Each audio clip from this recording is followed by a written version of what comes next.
Recruter, former, motiver les équipes ou encore retenir les meilleurs talents de l'entreprise, c'est le rôle des professionnels des ressources humaines. Au Mali, seules quelques entreprises disposent d'une direction RH ou collaborent avec des cabinets spécialisés en la matière. Comment l'expliquer et quelles peuvent être les conséquences? La gestion du capital humain joue-t-elle réellement sur la performance des entreprises? Si oui, comment? Quelle politique RH pour attirer et garder les meilleurs talents? C'est le titre de cette émission. Le développement avec nos spécialistes, c'est juste après le générique.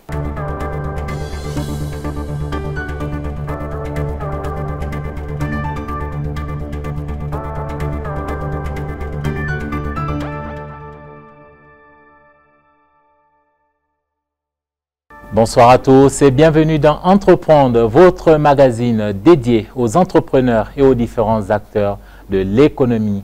Quelle politique RH pour attirer et garder les meilleurs talents? C'est une question et c'est le titre de cette émission. Et pour en débattre, je serai en compagnie de plusieurs spécialistes, dont notre invité spécial. Je vous invite à regarder son portrait.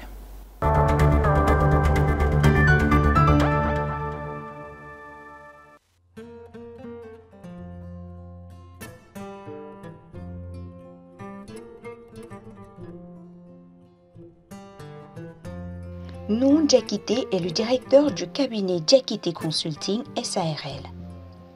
À travers cette structure qu'il a fondée en 2013, M. Diakité intervient dans la prestation de services RH tels que le placement, l'intérim, la formation et bien plus encore. Ces 12 dernières années, il a accompagné les plus grandes structures du pays à l'image de ACI-SA, SAR Emploi, l'INSAT ou encore le projet PAMORI. À cela s'ajoute une quarantaine de missions d'audit RH, de révision de grille salariale et d'organisation du travail. Ce chef d'entreprise, qui compte 37 ans d'expérience dans le développement du capital humain, collabore aussi bien avec le secteur public que privé. Juriste de formation, diplômé de l'École nationale d'administration ENA de Bamako en 1987, Noun Diakité complète son parcours académique en décembre 1995 par un certificat en Organizational Management obtenu au New Hampshire College aux États-Unis, ce qui lui a permis d'entreprendre dans le secteur de la gestion du personnel, le management et la conduite de projets stratégiques. La carrière de Noun Diakité débute véritablement en 1991 à plan international Mali. Pendant 10 ans, il y occupe plusieurs fonctions à responsabilité, dont celle de coordinateur RH. Il rejoint ensuite Malitel, puis la mine d'or de Morila, où il laissera une empreinte majeure. D'abord directeur des ressources humaines, il devient ensuite directeur général par intérim et enfin coordinateur de la fermeture de la mine. Il y pilote ce que l'on pourrait qualifier de malianisation des cadres en initiant une politique de formation ambitieuse. Dans le même temps, M. Diakité orchestre le lancement d'un projet d'agrobusiness pour donner une seconde vie à la mine qui était en phase de fermeture. Ce modèle de reconversion a été salué par les plus hautes autorités de l'époque. Cet opérateur économique est également un acteur majeur du dialogue social et du renforcement institutionnel. Il représente actuellement le Conseil national du patronat au sein du Centre de formation professionnelle de Sénou et siège au sein de plusieurs comités techniques à l'image de l'Observatoire national de l'emploi et de la formation ou encore le groupe de formateurs en dialogue social. Il est aussi secrétaire général du CONABEM, une structure faîtière des bureaux de placement et d'intérim au Mali.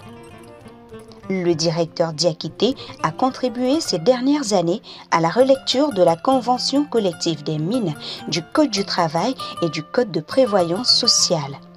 Noun Diakité, directeur de cabinet RH Diakité Consulting, est l'invité principal de Entreprendre.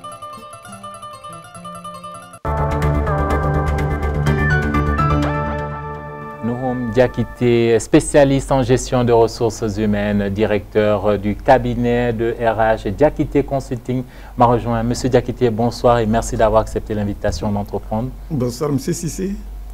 Alors, vous évoluez depuis plusieurs décennies, j'allais dire plus de 3 décennies dans le secteur des ressources humaines. Après avoir été employé, vous avez décidé d'entreprendre. Pourquoi votre secteur? Eh bien, bonsoir à tous les téléspectateurs et bonsoir également à vous et à toute l'équipe qui nous assiste.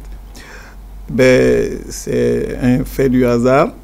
A priori, je n'étais pas destiné à être un directeur des ressources humaines. Voilà, après les études, j'ai commencé dans un cabinet d'avocats et le hasard de la vie a voulu que je me retrouve dans une entreprise où la fonction RH était rattachée à mon poste. Donc, j'ai commencé comme cela et puis, l'appétit venant, voilà, j'ai vraiment pris goût à la chose et Dieu merci, j'ai pu faire une carrière dont je suis fier dans le domaine des ressources humaines. Alors, est-ce qu'avec le recul, vous avez le sentiment que votre métier, votre profession de gestionnaire du capital humain, et voilà, cette profession est comprise par les acteurs du secteur privé et même au-delà? Non. Par définition, notre fonction, la fonction ressources humaines, vous êtes entre le marteau et l'enclume. La fonction, elle n'est jamais comprise parce que vous êtes l'intermédiaire entre la direction générale et le personnel. Donc, le personnel a le sentiment que vous travaillez pour le compte de la direction générale et la direction générale aussi est toujours méfiant vis-à-vis de vous parce que vous demeurez toujours un salarié, un employé. Donc c'est un jeu de ping-pong? Donc c'est en fait un jeu d'équilibrisme. Un jeu d'équilibrisme où c'est vraiment votre personnalité qui va remettre les choses à leur place. Parce que la fonction, fondamentalement, elle est basée sur l'application de règles, de principes et également d'un engagement vis-à-vis de l'humain. Tant que vous pouvez développer ces compétences-là, tant que vous pouvez faire valoir ces compétences-là, vous allez avoir le respect de toutes les parties prenantes du jeu. Chacun comprendra que vous êtes là pour un rôle et ce rôle-là, c'est vraiment pour le bien-être de l'entreprise. Vous n'êtes pas là pour faire, si vous voulez, le chien de garde de l'employeur. Il faut que cela soit clair. Vous n'êtes pas là pour jouer le mauvais garçon, on veut se débarrasser de quelqu'un, non. Vous n'êtes pas là pour faire le sale boulot. De l'autre côté, le travailleur aussi doit comprendre que vous n'êtes pas là pour lui faire plaisir.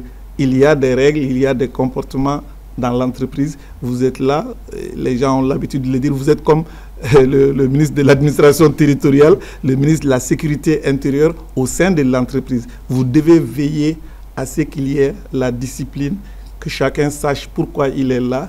Chaque acteur doit savoir qu'il y a des règles, des principes au sein de cette maison-là. Et c'est seulement si chacun joue correctement son rôle que l'entreprise va pouvoir évoluer.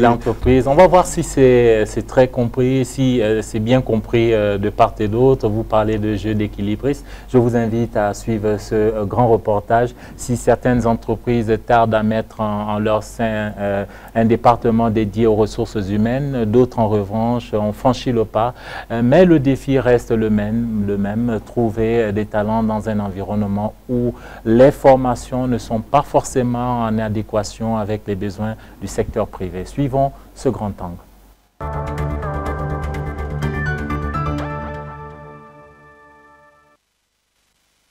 Au Mali et dans bon nombre de pays de la sous-région, à l'image du Sénégal et de la Côte d'Ivoire, de plus en plus d'entreprises misent sur une direction des ressources humaines pour recruter, former, retenir et motiver les employés. Malgré cette bonne volonté, certains chefs d'entreprise et professionnels des ressources humaines ont du mal à trouver les meilleurs talents. Bon, effectivement, on a de plus en plus de mal à trouver du personnel qualifié, de bon niveau, et qui répondent surtout à nos besoins, même sur des postes très classiques. On a vu le niveau qui a vraiment baissé. Les industriels maliens sont désœuvrés de devoir amener même les techniciens mécaniques d'autres pays. Parce qu'au Mali, je me rappelle un grand industriel qui me disait Binta, j'ai pas de problème de trouver des ingénieurs au Mali, Mais les techniciens, j'en ai pas de techniciens qualifiés. Alors que pour tourner mon usine, je n'ai pas besoin de plus de 2 ingénieurs. J'ai par contre besoin de beaucoup de techniciens qualifiés. Et au Mali, c'est ça le problème. On n'a pas cette main-d'œuvre qualifiée au niveau technique.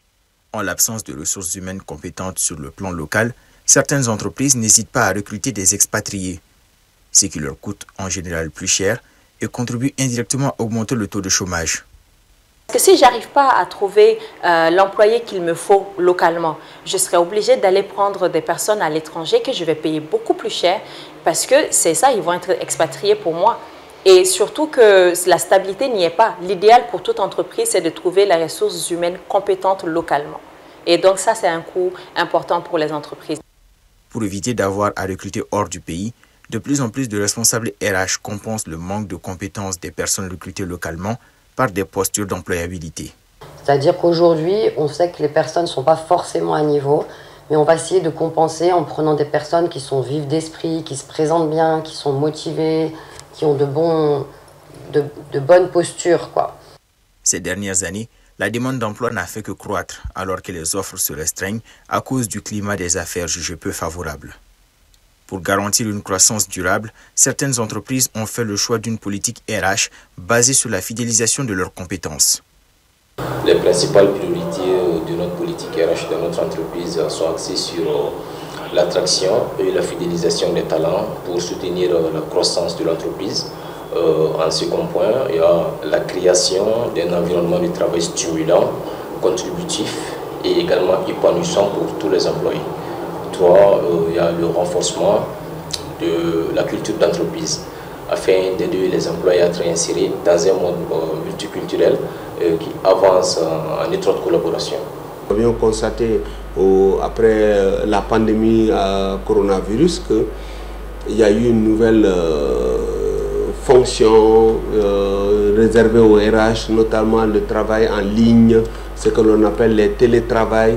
Donc actuellement, naturellement, ils sont en train de s'organiser pour vraiment faire face à cette situation. Donc cette tendance existe aussi aujourd'hui au Mali comme dans les autres pays. Si certaines entreprises ont mis en interne un département chargé des ressources humaines, d'autres en revanche collaborent directement avec des cabinets de recrutement. Ces derniers sont confrontés à la concurrence déloyale. Ce n'est pas un secret que notre secteur est gangréné par beaucoup de concurrence déloyale et de cabinets qui ne se déclarent pas ou qui ne déclarent pas leur personnel. Donc c'est une injustice sociale. C'est une injustice sociale pour les employés et une vraie gabegie et un manque à gagner pour l'État. Des études révèlent que la gestion des ressources humaines joue un rôle capital dans la productivité des entreprises car elle favorise l'environnement de travail en motivant les employés et renforçant leur engagement envers l'entreprise. Mais cela a un coût.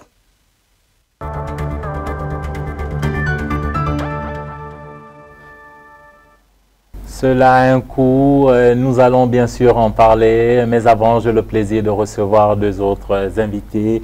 Madame Béatrice Roby, bonsoir et merci d'avoir accepté notre invitation. Merci de m'accueillir sur ce plateau, je suis enchantée. Je rappelle à nos téléspectateurs que vous êtes coach professionnel en entreprise, vous êtes fondatrice et directrice générale de BR Consulting, une entreprise qui accompagne les dirigeants d'entreprise à mieux gérer, c'est bien cela?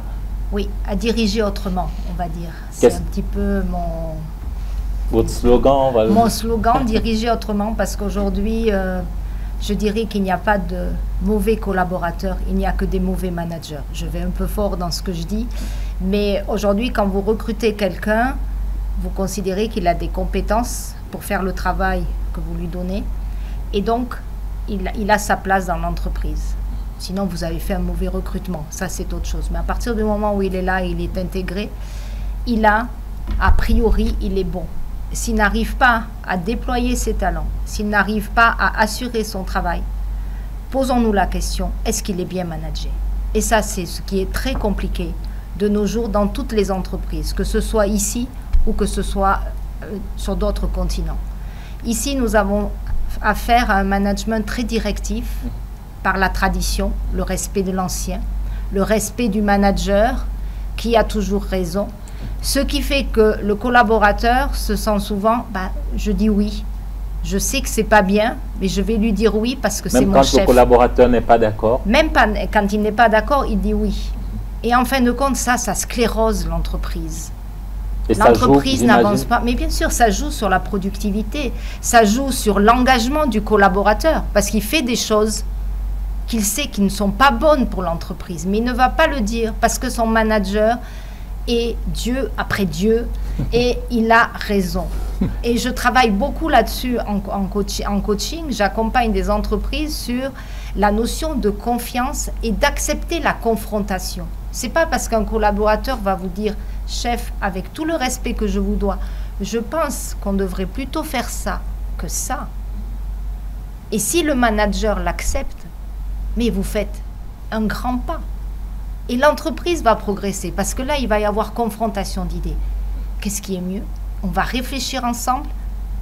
On n'est pas là, j'obéis au chef, j'avance, on n'avance pas. Nous sommes très heureux de vous avoir sur ce plateau pour partager avec nous vos outils pour aider les managers à mieux gérer leur structure. Notre troisième et dernier invité, et j'allais dire un habitué de ce plateau, qui aujourd'hui est sur ce plateau sous une autre casquette, une casquette que vous allez découvrir. Moussa Niang, bonsoir et merci également d'avoir accepté notre invitation. Tout le plaisir pour moi, Sini. Alors, je rappelle que vous êtes un spécialiste du secteur bancaire. Vous êtes sur ce plateau en qualité d'ancien délégué du monde syndical. Vous avez appartenu, et je crois savoir que vous appartenez toujours au syndicat SINABF, donc au syndicat des banques. Oui, mais je ne viens pas au nom du SINABF. Tout à fait, tout à fait. Mais merci Sini. En fait, je suis très d'accord avec madame, parce que il y a une citation qui dit que la liberté d'expression s'arrête là où commence le droit du travail. C'est le salarié a vraiment tendance à être très peu impliqué au sein de l'entreprise du moment qu'il a son salaire. Du moment que le salaire tombe, il est très peu impliqué dans la prise de décision. Bon, la décision ne vient pas de lui, mais dans l'avancement de l'entreprise, chercher à faire progresser, pourquoi pas apporter des idées, et c'est ce qui manque le plus au Mali en fait. C'est un problème qui est conjoncturel, même structurel hein, au Mali, et c'est lié à l'environnement. Je pense que nous aurons l'occasion d'en parler. Nous aurons l'occasion d'en parler, et pour entrer dans le vif du sujet, je vous invite à regarder cette première infographie qui nous amène à parler du taux de désengagement professionnel. Pour voir un peu ce classement, on parle de 56% de taux de désengagement, j'y arrive, en Afrique subsaharienne, donc en Afrique noire, en Afrique subsaharienne, où on a le record qui est de 56%. La moyenne mondiale est de 52%. On est moins motivé en Afrique subsaharienne qu'ailleurs? Bon, je voudrais comprendre, parce que je vois ces statistiques-là, quel est le contenu qu'on met dans désengagement? Donc justement, il y a la démotivation des employés. Okay. Et si on s'arrête seulement sur cet aspect d'abord, on se rend compte qu'aujourd'hui, on est au-dessus de la moyenne mondiale. Ok, donc si on veut prendre le mot désengagement dans le sens de démotivation, une des principales choses qu'il faut retenir d'abord en matière de ressources humaines, c'est quelque chose qui est tout à fait contextuel. Il faut ramener les choses dans leur contexte. Justement, en ramenant les choses dans le contexte malien, est-ce qu'aujourd'hui, voilà, le spécialiste que vous êtes, vous avez travaillé, je l'ai dit, depuis une trentaine d'années dans le secteur des ressources humaines, et vous continuez d'ailleurs à travailler dans ce secteur. Est-ce que c'est la démotivation est l'un des premiers facteurs que vous constatez chez le personnel? Sinon, quel est le premier facteur? J'ai d'abord un premier point à relever, c'est qu'en dehors d'une étude, je n'aimerais pas me prononcer sur des statistiques, parce que là, c'est des études qui doivent te donner un résultat sur lequel tu peux te prononcer. Au Mali, malheureusement, c'est les choses qui manquent le plus. Il n'y a pas eu d'investissement, mener des enquêtes, mener des études sur le comportement des travailleurs sur le lieu de travail. On n'en a pas, malheureusement. Ce qui fait que ce qu'on peut vous dire, ce n'est que des opinions personnelles que nous pouvons avoir à travers les causeries que nous avons avec nos collègues, à travers les échanges qu'on peut avoir au sein de nos différentes associations. Même au niveau interne, vous ne pouvez pas vous organiser pour avoir ces informations-là? Les entreprises le font. Les entreprises le font. Les multinationales font justement l'enquête annuelle pour avoir une idée des taux. C'est pourquoi j'ai dit c'est ça. Mais ça, c'est propre à des grandes multinationales. Après, on le voit, je pense, dans la plupart des personnes qu'on recrute, de façon générale, si vous discutez au niveau des graisses, j'ai des collaborateurs, ils font rien, ils n'ont pas l'air motivés, il faut vraiment que j'aille les revoir 3 fois avant qu'ils me fassent quelque chose, ils sont toujours en retard. Alors, des engagements, pour moi, il y a des motivations, mais il y a aussi...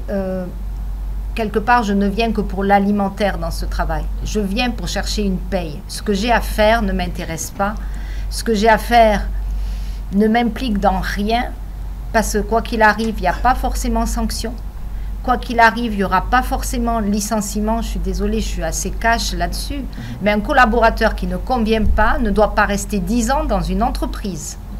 Et on en voit malheureusement des milliers. Vous rentrez dans des entreprises, vous avez des gens qui sont là 20 ans et ça fait 20 ans qu'on dit qu'ils sont mauvais. Mais s'ils sont mauvais, ils sont dehors.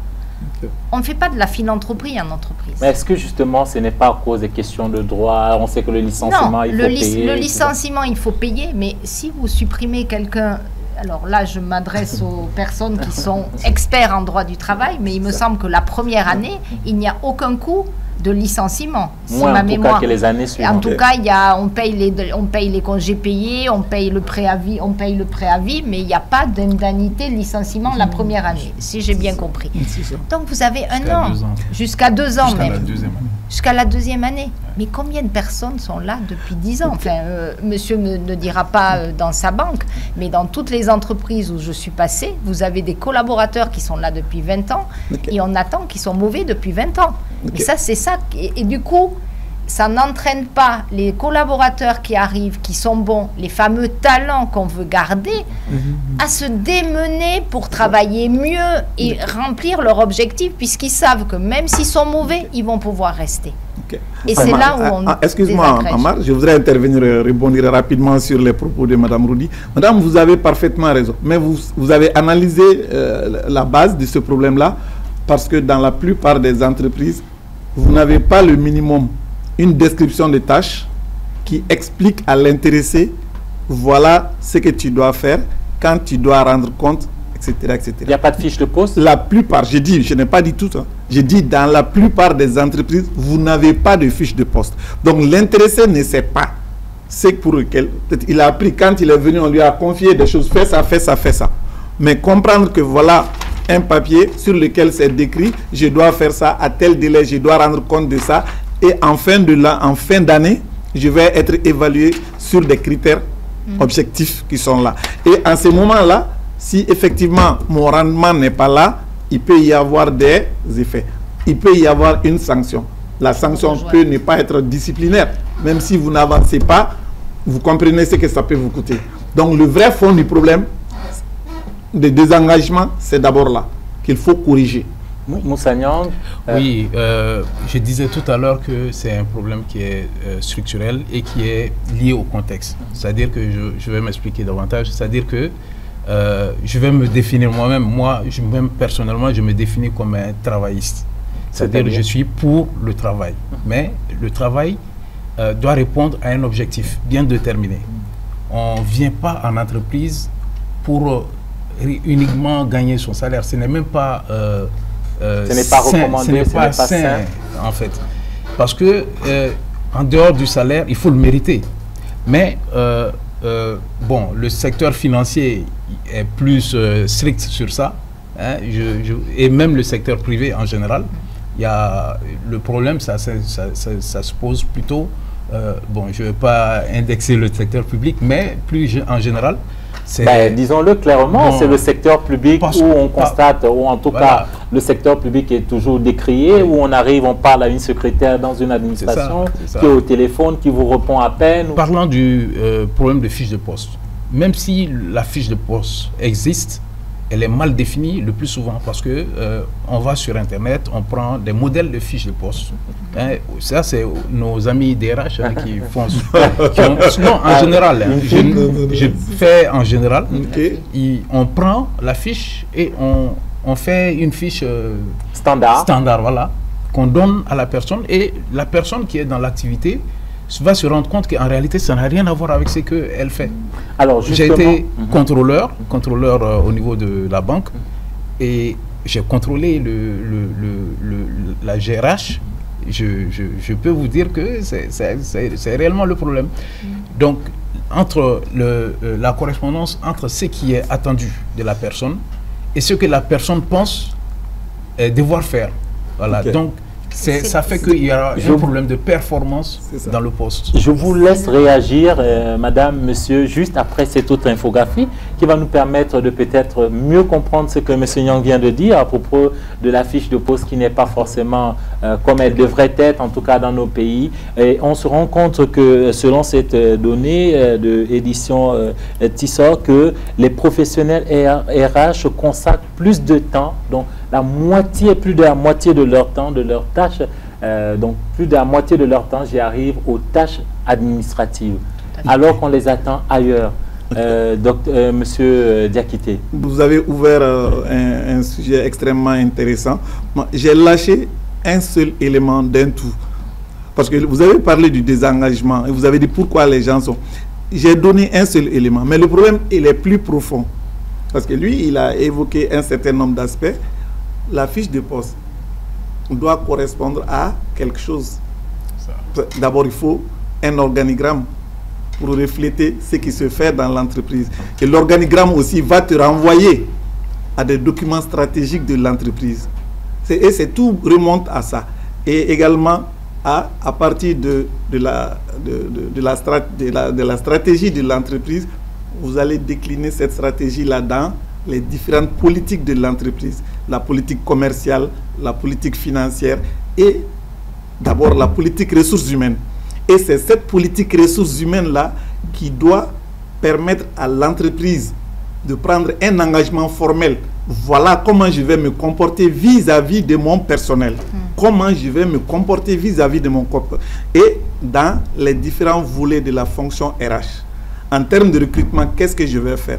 En termes de rémunération, qu'est-ce que je vais faire? En termes de gestion de la carrière, qu'est-ce que je vais faire? Et ce document-là doit être supporté par les plus hautes autorités de l'entreprise, depuis les membres du conseil d'administration jusqu'à la direction, jusqu'aux différents chefs de département. Malheureusement, dans la plupart de nos entreprises, c'est ça qui n'existe pas.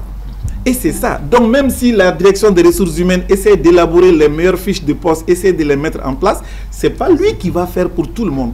C'est chaque chef qui doit être en mesure de dire exactement comme il vient de le dire, voilà mon collaborateur, voilà les tâches et les responsabilités que je lui confie. Et en fin d'année, c'est voilà les bases sur lesquelles je vais l'évaluer. Et éventuellement, lui faire des propositions d'avancement, lui faire des progressions des salaires, etc., etc. Et toutes les décisions qui vont en découler. Excuse-moi, je vais en venir. Ce travail-là, d'abord, ça, c'est un travail de réflexion stratégique qui doit être fait au niveau de la direction générale. Et quand ce travail-là est fait, il va reposer sur une architecture solide qui est justement l'administration du travail. Si cela n'est pas fait, il est normal dans une entreprise que la DRH passe beaucoup de temps dans l'administration du travail. Vous savez ce que ça veut dire? Tout ce qui concerne l'aspect légal. Il faut que la direction des ressources humaines s'assure que tous les contrats sont en conformité avec le code du travail. Monsieur Diakité, pardon de vous interrompre juste 2 secondes. On va voir cette infographie qui va nous permettre d'avancer, de mieux comprendre l'infographie qu'on vient de voir tout de suite. C'est sur les attentes des salariés au sein des entreprises. Les 3 principaux points que les salariés veulent voir les RH améliorer. On parle de la qualité de vie au travail, on parle de la rémunération, on parle de formation et de gestion de carrière et de compétences. Ça, c'est tous les sondages dans ce secteur, le monde. Mais les salariés ont le sentiment que les RH se dispersent peut-être à régler d'autres aspects administratifs. Alors, si vous me donnez la parole, quand je vois rémunération, si vous faites toutes les études qui ont été faites dans le monde, la rémunération arrive en 6e point en termes de motivation pour les salariés. C'est-à-dire qu'aujourd'hui, je prends souvent l'exemple, vous êtes payé 100 000 francs, on vient vous chercher pour 500 000, vous dites super, je multiplie par 5 mon salaire, et souvent il y en a qui y vont. Il y en a qui foncent là-dedans en disant j'ai multiplié par 5. Mais souvent ils vont dans des entreprises où ils ne vont pas avoir de bureau, pas forcément d'ordinateur, la paye ne va pas forcément tomber les 30 du mois, ils ne seront pas forcément déclarés à l'INPS et tout ça. La première motivation d'un salarié, c'est la considération. Est-ce que j'ai une place dans l'entreprise? Est-ce qu'on considère que ce que je fais apporte quelque chose à l'entreprise? Est-ce que je suis utile à l'entreprise? Donc quand quelqu'un vous dit « j'aimerais être mieux payé », je pense que c'est la face de l'iceberg, ce qu'on voit. Ce qui est important, c'est est-ce que j'ai une place? Est-ce que je suis considéré? Est-ce qu'aussi j'ai un outil de travail qui est adapté? Et aussi, est-ce que j'ai une vision dans cette entreprise? Une vision à long terme? À long terme. Aujourd'hui, les jeunes, la fameuse génération Z, qui n'est pas la mienne, nous, on rentrait dans une entreprise et on était fiers de monter les échelons dans l'entreprise et de faire 35, 40 ans et de partir avec la médaille du travail. Aujourd'hui, c'est fini. Un jeune, il va venir, il va dire « Ok, j'apporte ça à l'entreprise, ça a du sens pour moi aujourd'hui. Demain, ça n'a plus de sens, je vais ailleurs. Je ne dois rien à l'entreprise. » Donc, tout ça, l'entreprise doit en tenir compte. Et au niveau RH, vous vous basez beaucoup sur le droit du travail, sur l'administratif. Pour moi, je dirais, le RH n'a rien à faire dans l'administratif. Okay. Le RH, il est là pour coordonner, pour accompagner tous les managers, à leur donner les outils pour qu'ils puissent justement être de bons managers. Okay. Les amener à plus de leadership. Les amener aussi, par exemple, les objectifs dans les entreprises. J'ai beaucoup travaillé sur les évaluations. On m'a beaucoup sollicité pour mener à bien des mises en place d'évaluations. On prend les tâches de la fiche de poste comme des objectifs. Mais non, ça n'a rien à voir. Votre fiche de poste est votre fiche de poste. Votre objectif, c'est aujourd'hui, en tant que salarié, je suis à un point A. Je dois progresser pour moi-même. Je dois progresser pour l'entreprise. Je dois aller à un point B. Qu'est-ce que ça veut dire? Un commercial, il a fait en 2024 plus 10% sur son secteur. Mais l'année prochaine, je le challenge, je lui donne comme objectif de faire plus 15. Il a ramené 10 clients. Ok, je le challenge pour qu'il en ramène 15 l'année prochaine. Il ne faut pas non plus donner à tous les commerciaux les mêmes objectifs. Dans les entreprises, vous avez 25 commerciaux, ils ont tous les mêmes objectifs. Mais ils ne démarrent pas du même point. Et c'est ça qui va stimuler la personne. Et si vous me permettez encore 2 minutes, j'ai fait, dans le cadre d'un client, j'ai fait travailler de façon anonyme une équipe sur quelle est la mission de chacun dans l'équipe. Donc j'ai demandé, ils étaient, comme on est 4, chacun a écrit que fait M. Diakité, que fait M. Niang, etc. Vous savez que personne n'a répondu la même chose. C'est-à-dire que dans une entreprise, personne ne sait même la mission du DG. C'est là où part le problème? Mais c'est là où est le problème. C'est-à-dire si personne ne sait ce que doit faire le DG, il y en a un qui a dit il doit prendre les décisions. Et le DG lui-même a dit moi je suis là pour donner un sens à l'entreprise, amener la vision, amener la stratégie. Et un de ces N-1 a dit mon DG est là pour prendre les décisions. Vous voyez, c'est 2 bateaux différents. Ils ne peuvent pas naviguer ensemble. Non. Et c'est là où il a fallu tout retravailler jusqu'à ce que la personne comprenne qu'il doit s'engager et que lui aussi, en tant qu'N-1, doit prendre des décisions. On voit toujours les syndicalistes, les activités syndicales comme des activités de revendication, mais arrêtez-moi si je me trompe, il n'y a pas aussi un travail, j'allais dire, un peu plus d'apaisement qui est fait en interne? Non, moi je dirais même que heureusement que les syndicats sont là. Parce que le problème au Mali, c'est que les textes, les lois sont là, les textes sont très bien, mais ce n'est pas appliqué. Il y a beaucoup d'entreprises qui, comme elle l'a dit, qui ne déclarent pas les salariés à l'INPS. L'inspection du travail n'a pas les moyens de contrôler, d'aller voir toutes les entreprises. Et si les syndicats n'amènent pas les problèmes au niveau de l'inspection, ben, il y a beaucoup de choses qui ne vont pas être faites. J'ai envie de vous titiller avec cette question, pardon de vous interrompre. C'est qu'on constate qu'aujourd'hui, il y a beaucoup de syndicalisme.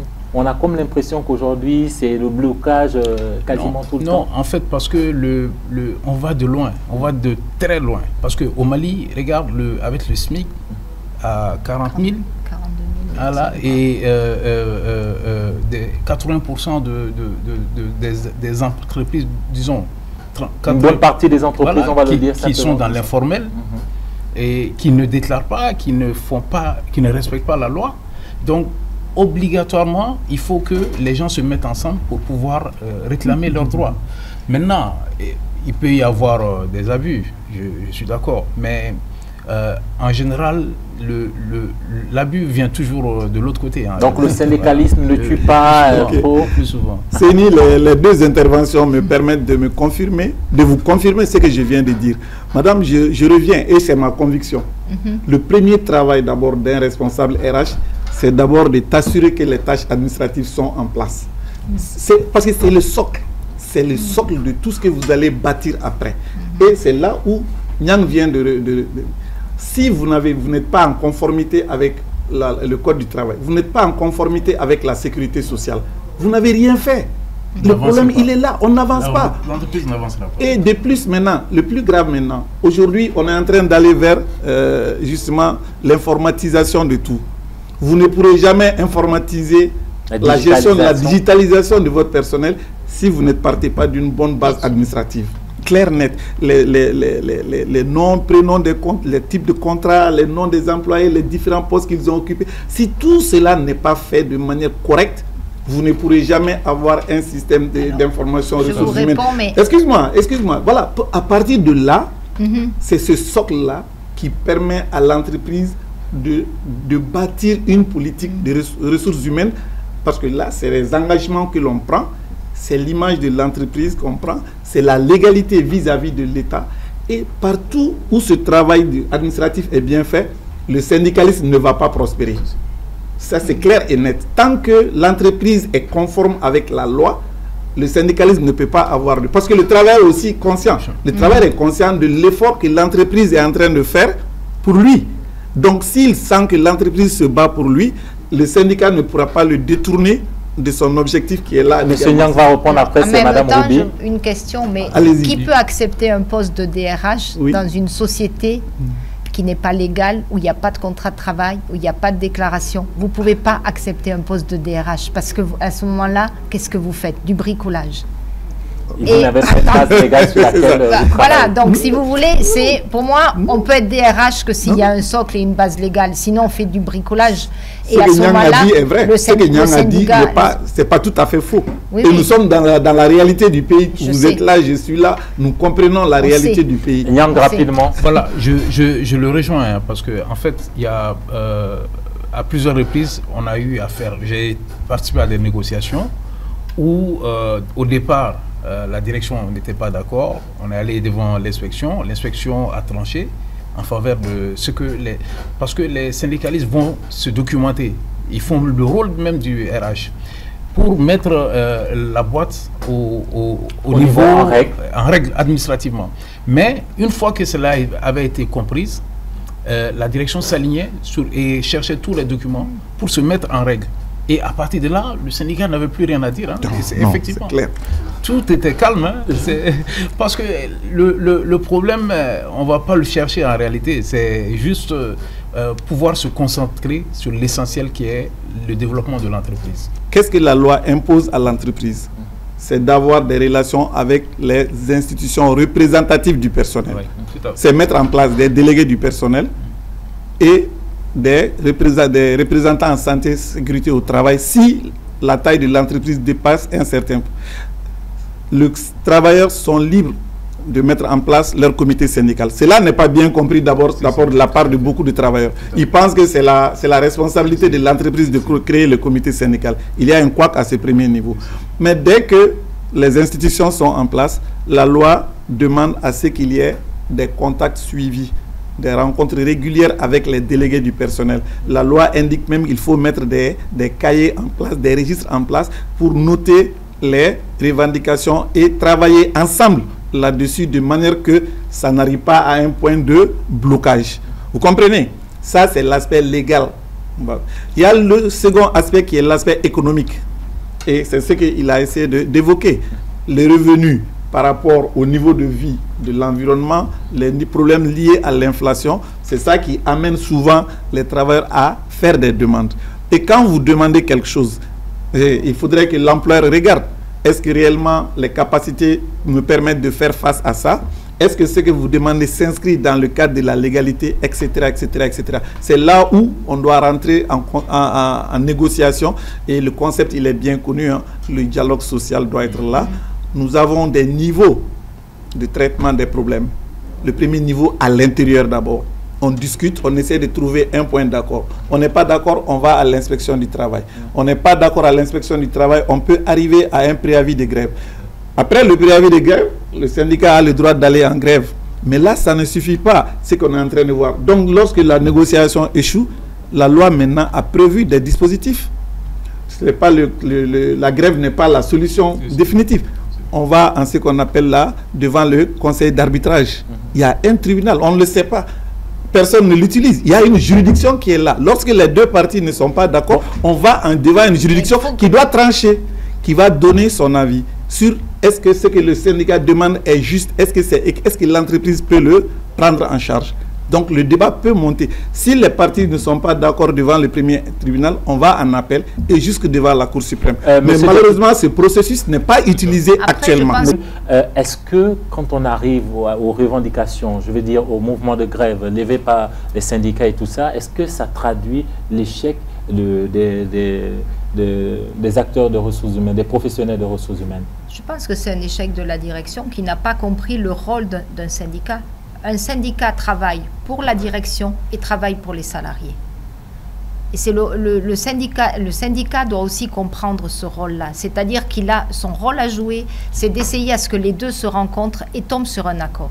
Or aujourd'hui, la direction générale, c'est j'ai obligation d'avoir un syndicat, d'avoir des délégués du personnel, je les fais nommer, je respecte la loi, ils se débrouillent, je ne veux pas en entendre parler, je les reçois une fois par an selon la loi ou deux fois, excusez-moi si je ne dis pas le bon... Non, c'est ça. Mais or, il faut travailler ensemble. C'est-à-dire, je rencontre le syndicat, pas parce que c'est obligatoire, mais parce qu'il va me remonter ce que dit la base. Ce qui se passe dans l'entreprise, parce que lui, il le sait. Le patron, il est un peu dans sa tour d'ivoire, il est un peu isolé, il n'a pas toutes les informations. Sauf s'il va à la cafétéria, mais il ne se mélange pas. Il y a le point fumeur aussi. En France, c'était l'endroit idéal pour savoir quand est-ce qu'il y avait une grève qui devait se déclarer. Mais c'est ça. Et aujourd'hui, on n'a pas compris que le syndicat, il travaille pour le patron, mais il travaille aussi pour la base. Et s'il arrive à bien travailler pour les deux, il doit arriver justement à ce qu'il y ait des accords et à ce que les deux travaillent ensemble. Oui, avec votre permission. Je vous donne la parole tout à l'heure, mais M. Niang, c'est vrai qu'on parlait tout à l'heure des manquements qui ont été constatés, mais vous parliez également des avancées qu'il y a eu grâce aux activités syndicales. Est-ce que vous pouvez revenir justement sur ces avancées au niveau des entreprises? Il y a des entreprises qui se sont formalisées, on peut le dire? Oui, beaucoup. Je peux prendre le cas des travailleurs intérimaires dans le secteur bancaire. Beaucoup se sont mis en règle parce que les banques utilisaient, par exemple, il y a des fonctions, ça rejoint même la question de tout à l'heure, hein, les soft skills, c'est-à-dire qu'il y a des fonctions dans l'entreprise, quoi qu'il advienne, je pense que ces fonctions-là ne vont pas disparaître. C'est des fonctions qui peuvent muter, mais... Vous faites allusion à quelle fonction? Par exemple, la fonction RH, je pense qu'elle va persister parce que le capital humain, aujourd'hui on parle plus de capital humain, c'est quelque chose de déterminant. C'est pourquoi j'ai dit que je suis pour le travail en fait. C'est-à-dire que c'est quelque chose qui est déterminant dans une entreprise au même titre, par exemple, que le marché. C'est-à-dire, si vous n'avez pas de marché, vous n'avez pas d'entreprise en réalité. Et il faut des gens pour pouvoir exécuter le marché. Et donc, ça rejoint ce qu'elle dit, en fait. C'est de pouvoir trouver, le capital humain va pouvoir trouver les moyens de faire matcher le besoin du marché avec les personnes capables de pouvoir l'exécuter. Donc, c'est vraiment... Et ça a toujours été comme cela, hein, depuis les temps...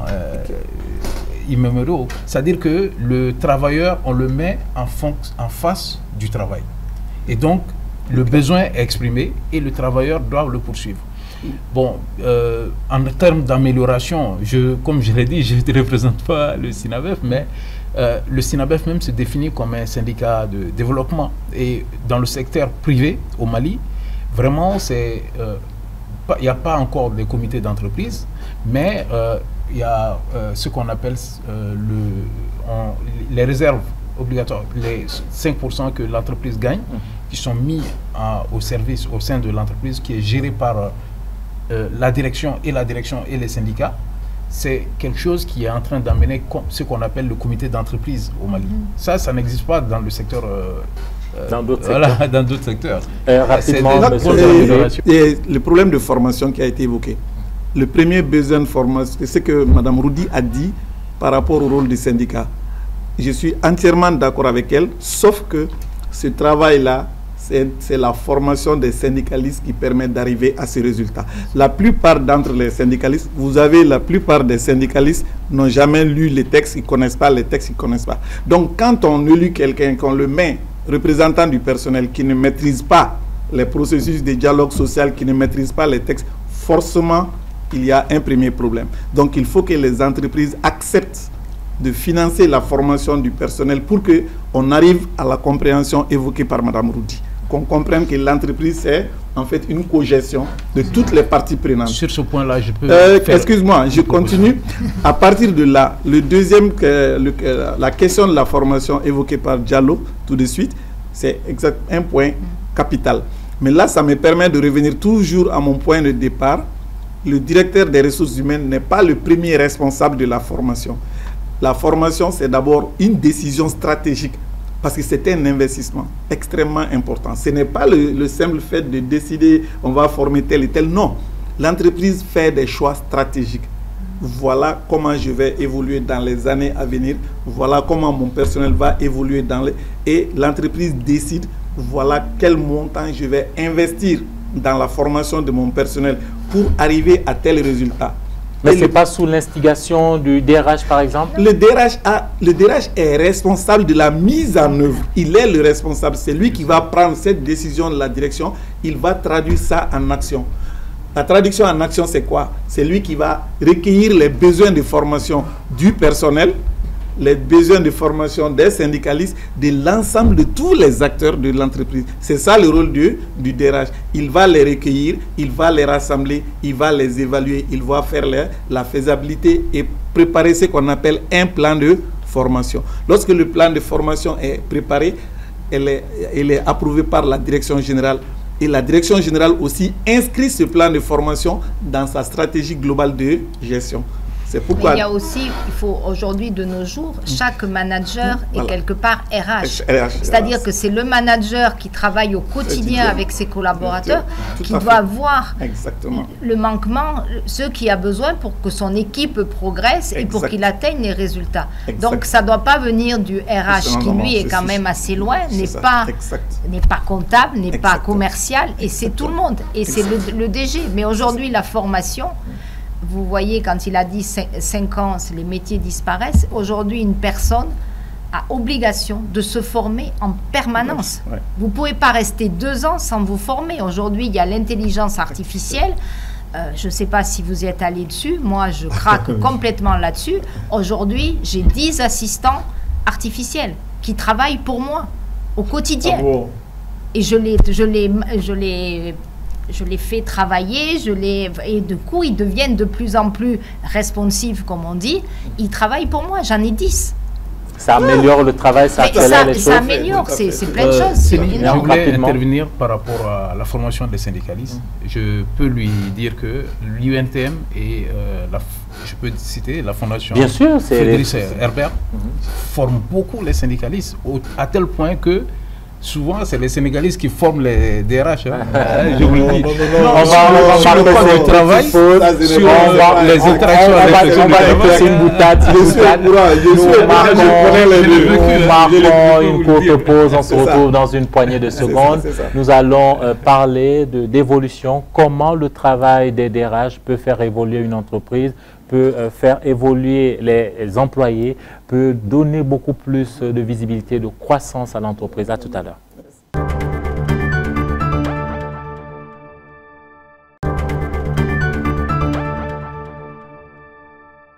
Bonsoir et merci de suivre cette seconde partie d'Entreprendre. Merci à nos 3 invités qui sont sur ce plateau pour nous édifier sur notre thème, quelle politique RH pour attirer et garder les meilleurs talents. Madame, monsieur, une question toute simple pour commencer. Quand on parle de politique RH, comment cette politique RH s'est définie au Mali, dans le contexte malien? Monsieur Diakité, d'abord. Bon, donc, la politique RH d'une entreprise, je l'ai dit depuis mon introduction, c'est simplement des principes qui se dégagent de la stratégie globale de l'entreprise. Autrement dit, l'entreprise, il a une vision, il a des missions, des objectifs à atteindre. Et elle définit sa stratégie pour arriver à ces résultats. Et maintenant, chaque domaine d'activité de l'entreprise doit s'inspirer de ce document-là et définir qu'est-ce que nous allons faire dans le domaine. Concrètement, dans le domaine des ressources humaines, qu'est-ce que nous allons faire? Je l'ai dit. Comment nous allons nous comporter vis-à-vis de notre personnel? Comment nous allons rémunérer? Comment les salaires vont évoluer au sein de notre entreprise? Comment nous allons faire les recrutements? Comment les travailleurs vont évoluer dans leur carrière au sein de nous? Donc, c'est des affirmations de principe, pas très très longs, hein, des documents que l'entreprise doit faire en son sein. Et ces documents-là, ce n'est pas des 20 mots qu'on lance seulement en l'air. Ça doit être des documents écrits qui engagent les premiers responsables de l'entreprise et tous les responsables à tous les niveaux. Et en ce moment, chacun a l'obligation d'aligner son comportement vis-à-vis de la politique de l'entreprise. Et c'est là, excuse-moi, ça va encore plus loin, parce que cela va se traduire encore à travers des procédures. Parce que le responsable des ressources humaines est obligé de traduire cela à travers des... On va parler des procédures tout à l'heure, mais Madame Roubier, rapidement, j'imagine, parce que je ne l'ai pas précisé tout à l'heure, vous avez aussi évolué, vous avez une casquette de professionnel RH. Est-ce que chaque entreprise a sa politique RH ou il y a une politique standard? Alors, monsieur est très dans les procédures, mais chaque chef d'entreprise a sa propre vision des ressources humaines. Et c'est lui qui doit embarquer l'ensemble de son équipe pour atteindre sa vision et une performance globale. C'est ça que cherche le chef d'entreprise. Donc, il a une politique qui lui est propre.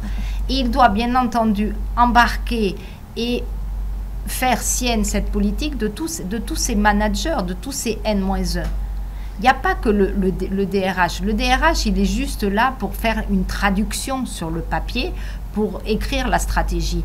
Mais le directeur financier, le directeur commercial, le directeur logistique, tout le monde doit s'imprégner de cette politique RH et est porteur de cette politique RH. Donc c'est au directeur général de la transmettre au départ. Et après, elle va être traduite par le DRH. Quelque part, le DRH, malheureusement, il est le bras droit du DG. Mais ici, c'est souvent le directeur financier qui est le bras droit et le DRH, on dit « Ah, on l'a oublié au comité direction ». Vous avez beaucoup de comités direction, on dit « Ah, on a oublié le DRH ».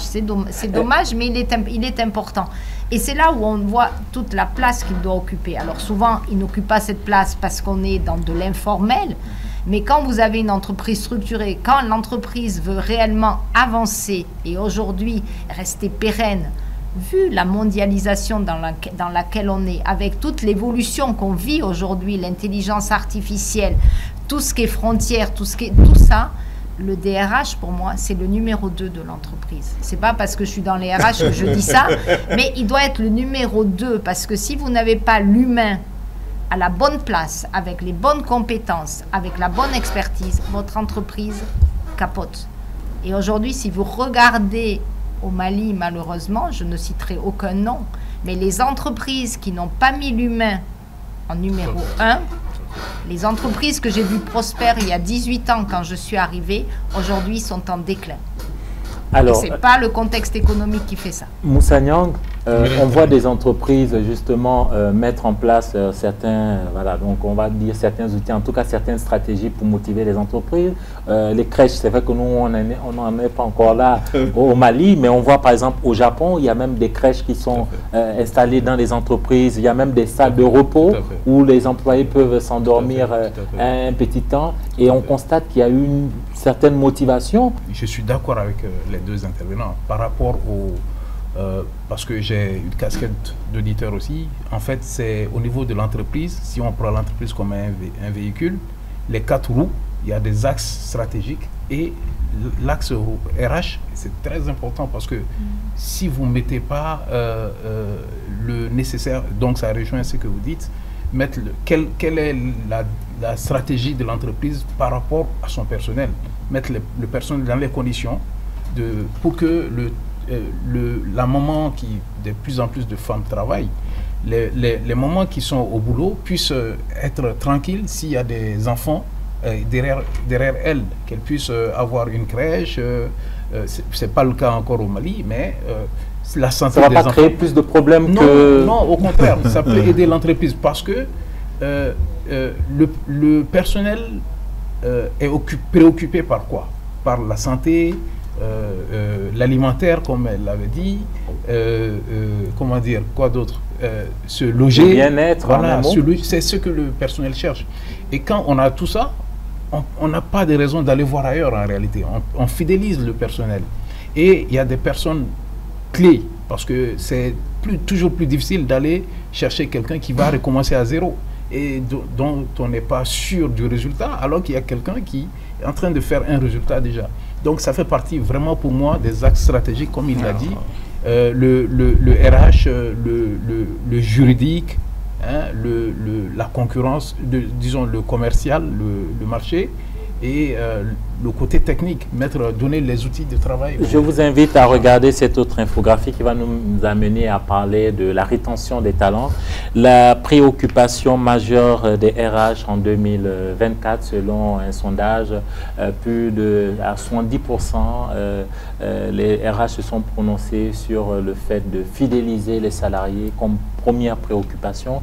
Madame, monsieur, vous êtes d'accord? C'est aujourd'hui... Bien sûr, parce qu'aujourd'hui, un salarié qui part, alors je ne vais pas reprendre, c'est comme un vieux qui meurt, c'est une bibliothèque qui brûle. Je dirais qu'un salarié qui part, c'est souvent toute une histoire qui part. Et l'historique dans une entreprise est quand même assez important, même si l'entreprise évolue.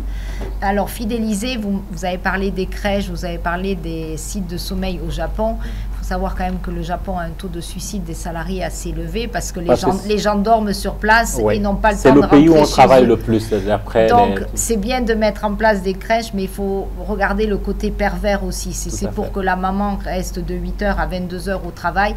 Je considère que la crèche à ce moment-là n'est pas bien. Fidéliser un salarié, oui, mais aujourd'hui, on est face à des générations, les générations Z et tout ça, qui ne sont pas, du moins la mienne. C'est très difficile de les fidéliser aujourd'hui. Donc, on va essayer de les garder quelques années, mais on n'arrivera pas à les garder 40 ans. Je repose ma question autrement, Madame Roby. Comment justement fidéliser ces talents-là qui ont soif d'évolution de carrière? On sait qu'au Mali et même dans d'autres pays, il y a des gens qui font 10 ans dans le même poste, 15 ans dans le même poste.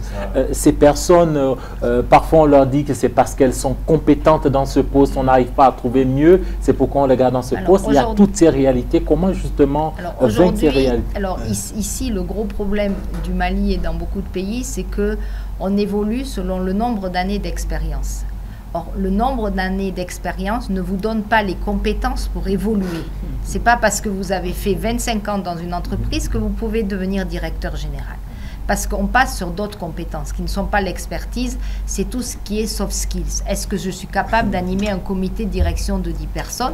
Est-ce que je suis capable de parler en public? Est-ce que je suis capable de fédérer mes équipes? Est-ce que je suis capable de fixer des objectifs? Vous avez aujourd'hui des DG qui ne savent pas fixer d'objectifs, je suis désolée de le dire.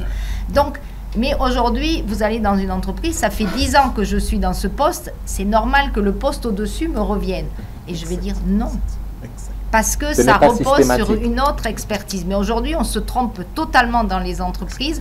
Et dans la plupart des entreprises au Mali, malheureusement, c'est au nombre d'années qu'on progresse. La plupart des DG qui sont en poste, dans la plupart des structures, et même en banque, c'est parce que ça fait 20 ans qu'ils sont là. Mais ils n'ont pas les compétences pour être DG. Donc, si vous voulez fidéliser, il faut donner un sens au travail. Pourquoi je suis là ? Qu'est-ce que j'apporte à l'entreprise, mais surtout, qu'est-ce que ça m'apporte à moi? Qu'est-ce que j'y trouve?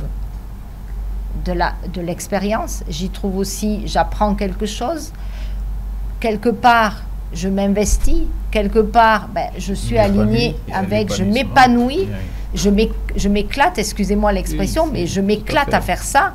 Et aussi bien, si on me demande de rester après 18 heures, il y a la passion. Et c'est ça. Mais aujourd'hui, vous avez la plupart des gens, la descente est à 17h. À 17h moins 1, ils ont le sac, les clés en main, ils sont prêts à partir.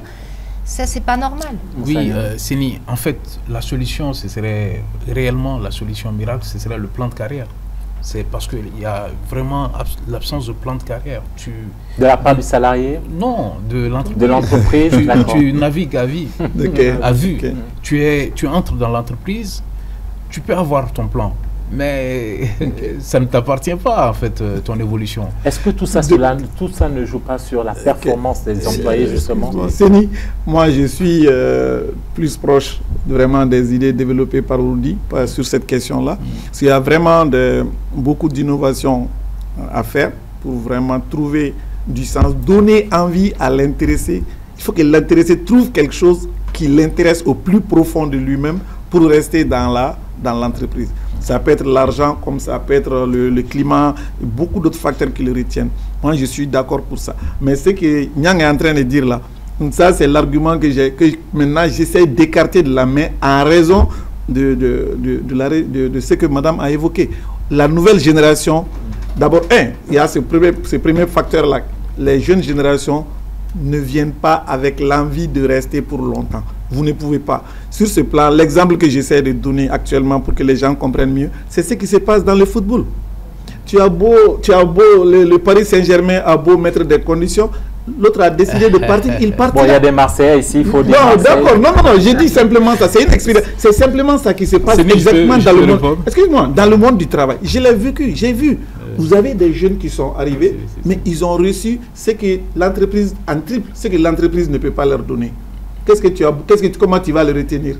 Toi, tu lui donnes un contrat local, lui, il a obtenu un statut d'international. Il va gagner 3 fois ce que toi, tu lui donnes et d'autres avantages. Tu ne peux rien. Le plan de carrière, c'est quoi?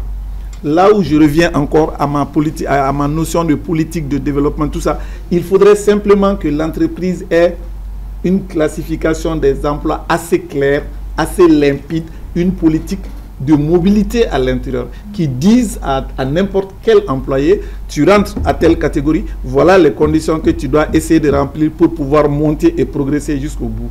Mais dire que tel employé, Moussa rentre aujourd'hui, je le recrute comme comptable, dans 5 ans, je vais le mettre chef comptable. Non, c'est ce que je dis. Non, c'est le plan, c'est ça le plan, c'est ça le plan de carrière. Je dis la même chose que vous. Non, c'est le plan de carrière, c'est ça le plan. Donc, on ne parle pas de la même chose. Quand tu dis plan de carrière, c'est ça. Tu rentres aujourd'hui 5 ans, mais quand on parle plan de mobilité, c'est ça la mobilité. Bon, ça c'est des termes, je ne suis pas expert. Voilà, c'est-à-dire que moi, si je le dis, c'est par rapport à la question que vous avez posée. C'est-à-dire qu'il y a des gens qui sont figés dans un seul poste et on leur dit c'est parce que tu le fais bien. Et comment il va évoluer? En fait, c'est parce que je compare. Moi, je suis dans le secteur bancaire. C'est un secteur qui n'est pas loin. Bon, c'est loin du foot, mais on bouge beaucoup. Mais il y a des banques où les gens ne bougent pas. Hein. Pourquoi? Parce qu'il y a un plan de carrière. C'est-à-dire que je ne dis pas le terme comme il le dit, mais en fait, quand tu entres dans cette banque-là, comme caissier, tu sais que tu évolueras vers les opérations, par exemple. Et c'est beaucoup moins pénible. Et donc, tu sais que si tu travailles bien, tu seras coopté. Et ça, c'est déjà une source de motivation. On ne l'a pas dit, mais il y a aussi ceux à qui on propose. Mais moi, je trouve que ce n'est pas bon de se dire, je rentre caissier, et je prends votre exemple, et dans 4 ans, je serai aux opérations. Ça veut dire que quel que soit l'atteinte de mes objectifs, dans 4 ans, je sais que je suis là. Je tiens 4 ans. Mais ça démotive complètement. Parce que ce n'est pas les meilleurs caissiers qui vont partir aux opérations. Les meilleurs caissiers, ils sont déjà partis ailleurs. Ils ont déjà quitté la banque. Ils ne vont pas attendre 4 ans. Donc, ils vont aller aux opérations. Ce n'est pas les meilleurs. Ils se disent, ah, j'arrive aux opérations à tel poste. Demain, je serai chef service opération. Alors, je ne connais pas très bien. Chef service dans 5 ans. Non. Pourquoi je vais me décarcasser à travailler beaucoup? Je vais faire un peu. Et je sais que là, si je suis patient, si tous mes collègues, voilà, il y en a qui partent et tout ça, dans 10 ans, je serai directeur des opérations. C'est pas mal. Et le directeur des opérations, il a une chance sur 2 de devenir DG. Ça peut jouer sur la performance. Mais bien sûr. La performance, on ne sait pas où on va. D'abord, il faut atteindre ses objectifs. Il faut être le meilleur. Je suis désolée, mais il y a un peu de compétition. Il faut être le meilleur. C'est le meilleur qui va évoluer. C'est celui qui va aussi savoir se former, savoir se développer, qui va savoir prendre de l'assurance. Le caissier, quand il rentre, on lui demande de savoir compter. C'est réducteur, je réduis, savoir compter. Mais pour aller aux opérations, il doit communiquer davantage. Il doit peut-être faire des rapports que ne fait pas forcément le caissier. Tout à fait. Il doit savoir peut-être motiver ou négocier des choses. Donc, il y a des soft skills à apprendre. Il doit se développer. Donc, il doit se former. Et se former, c'est pas « Ah, moi, j'attends que l'entreprise me forme ». Madame, messieurs, est-ce que le télétravail peut être une source de motivation? On sait qu'avec le coronavirus, on a connu, ou certains ont connu ou redécouvert le télétravail. Aujourd'hui, c'est vrai qu'au Mali, ça n'a pas forcément continué après le coronavirus dans de nombreuses entreprises, mais ce qu'on a constaté, c'est que certaines personnes étaient très à l'aise à l'idée de travailler chez elles. Alors, le télétravail a existé avant la Covid. Vous avez tous les commerciaux qui sont en région avec le directeur commercial qui est à Bamako. Vous êtes en télétravail, c'est du travail à distance. Vous ne vous voyez pas physiquement. Là aussi, c'est un management qui s'apprend. On n'est pas dans de l'over-control à s'appeler « Où es-tu ? Qu'est-ce que tu fais ?» et à l'appeler toutes les 5 minutes. Il y a une notion de confiance, mais il y a une notion aussi où il faut être beaucoup plus dans de l'empathie, c'est-à-dire savoir parler. Donc, il y a des choses que, quand je fais des formations, j'explique. Il y a le café meeting du matin qu'on peut faire avec ses commerciaux.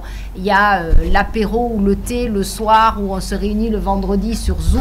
On fait quelque chose d'informel pour maintenir ce lien. Parce que l'humain, c'est du lien. On a besoin d'être connectés les uns les autres. Donc, même si on est à distance, on a besoin de savoir que son patron va nous écouter, que son patron va comprendre ce qu'on fait et va savoir aussi comprendre ce qu'on est en train de réaliser sur le terrain, si on réussit, si on ne réussit pas et si on a besoin d'appui plus important.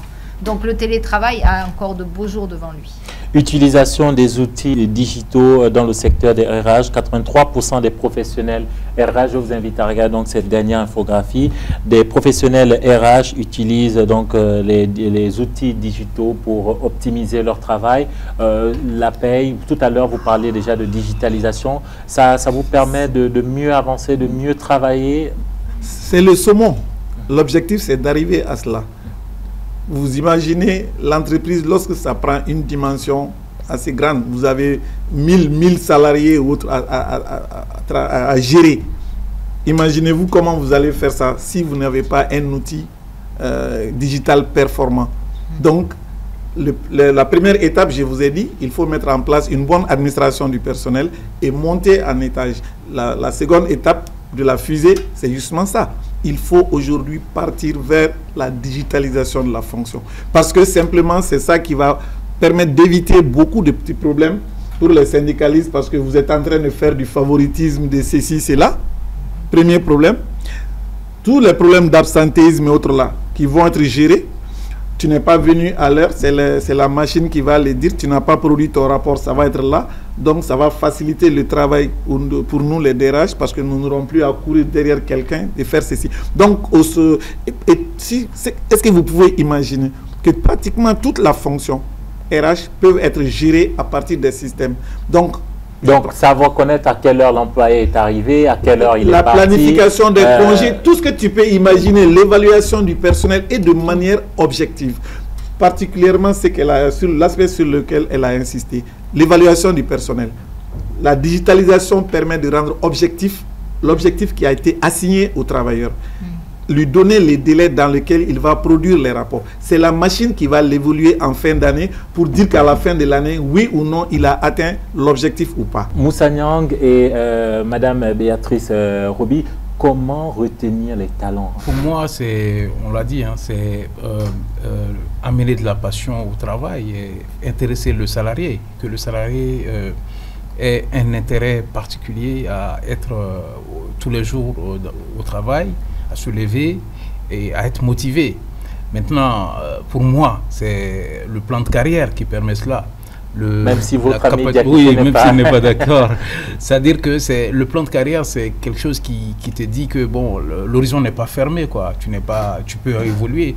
Tu vois que la compétence, et c'est exactement ce qu'il disait dans le développement, c'est-à-dire que le fait de bien travailler peut t'amener à évoluer. C'est pas en termes de durée. J'ai duré à tel poste, il faut que je bouge. C'est-à-dire le plan de carrière, ce n'est pas parce que il y a une durée, non. C'est les meilleurs à tel poste peuvent aller à tel endroit. Ce plan de carrière peut améliorer le climat social, vous pensez? Si, tout à fait. Ça amène une compétition, mais une saine compétition dans l'entreprise. Voilà. Alors pour moi, pour retenir les talents, d'abord il y a la confiance dans le salarié. C'est-à-dire qu'il est là, il faut lui faire confiance. Alors la confiance n'empêche pas le contrôle, mais il faut partir sur de la confiance, la reconnaissance et de l'implication.